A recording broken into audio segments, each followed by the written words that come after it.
Final questions, ಇಷ್ಟೆಲ್ಲ ಸಾಕ್ಷ್ಯಾಧಾರ ಇದ್ರೆ, ಎಷ್ಟು ಗಟ್ಟಿಯಾಗಿ ಹೇಳುವಂಥ ಜನಾರ್ದನ್ ರೆಡ್ಡಿ ಬಳಿ ಎಲ್ಲವೂ ಕೂಡ ಆಧಾರ ಇದ್ದರೆ ಯಾಕೆ ಕಾನೂನಾತ್ಮಕ ಹೋರಾಟ ಮಾಡಬಾರ್ದು ಸೆಂಥಿಲ್ ವಿರುದ್ಧ? ಈ ವಿಚಾರಕ್ಕೆ ಸಂಬಂಧಪಟ್ಟಂತೆ ನೀವು ಕೋರ್ಟ್ಗೆ ಏನಾದ್ರು ಹೋಗುವಂಥದ್ದು, ಅದಕ್ಕೆ ಸಂಬಂಧಪಟ್ಟಂತೆ ಕಾನೂನಾತ್ಮಕವಾಗಿ ಒಂದು ಸೂಚನೆ ಕೊಡಿಸುವಂಥದ್ದು, ಆದೇಶ ಕೊಡಿಸುವಂಥದ್ದು ಏನಾದ್ರು ಮಾಡ್ತೀರಾ? If you have so much of evidence. ನಾನು ಒಂದು ಮಾತನ್ನು ಹೇಳ್ತಾ ಇದ್ದೀನಿ. ಮೊದಲು ಸರ್ಕಾರಕ್ಕೆ ನಾನು ತಮ್ಮ ಮೂಲಕ ಮನವಿ ಮಾಡಿದ್ದೇನೆ, ಸರ್ಕಾರಕ್ಕೂ ಟೈಮ್ ಕೊಡೋಣ, ಅವರು ಅದರ ಬಗ್ಗೆ ಏನು ಯೋಚನೆ ಮಾಡ್ತಾರೆ ಅನ್ನೋದು ಒಂದು.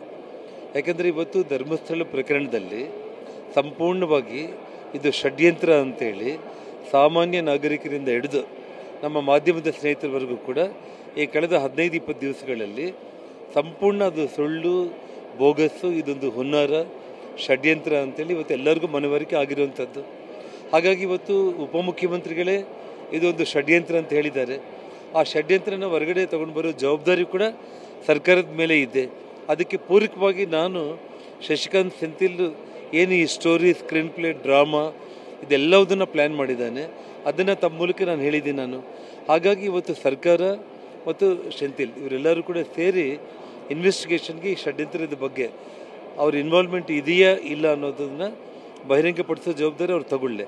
ಅದು ಆಗಲಿಲ್ಲ ಅಂತಂದರೆ ನಾನು ನಿನ್ನೆನೇ ಹೇಳಿದ್ದೀನಿ, ನಾನು ಕಾನೂನಾತ್ಮಕವಾಗಿ ಇವತ್ತು ಹೈಕೋರ್ಟು, ಸುಪ್ರೀಂ ಕೋರ್ಟ್ವರೆಗೂ ಕೂಡ ಹೋಗಿ ಈ ಷಡ್ಯಂತ್ರವನ್ನು ಹೊರಗಡೆ ತಗೊಂಡು ಬಂದು ಜಗತ್ತಿಗೆ ತೋರಿಸೋದ್ರ ಮೂಲಕ ಈ ಹಿಂದೂ ಪುಣ್ಯಕ್ಷೇತ್ರಗಳ ಮೇಲೆ ಈ ರೀತಿ ಇನ್ನು ಮುಂದೆ ದಾಳಿಗಳು ಆಗದೇ ಇರುವಂಥ ಒಂದು ರೀತಿಯಲ್ಲಿ ನಾನು ಹೋರಾಟ ಮಾಡ್ತೀನಿ. ನಾನು thank you so much sir, ಧನ್ಯವಾದ ನಿಮ್ಮ ಜೊತೆ ಮಾತಾಡೋದಕ್ಕೆ. ಇದಿಷ್ಟು ಜನಾರ್ದನ್ ರೆಡ್ಡಿ ಅವರು ಹೇಳ್ತಾ ಇರುವಂಥ ಮಾತು. ಕ್ಯಾಮ್ರಾಮ್ಯಾನ್ ಮಂಜುನಾಥ್ ಜೊತೆ ಪ್ರಮೋದ್, TV9 ಬೆಂಗಳೂರು.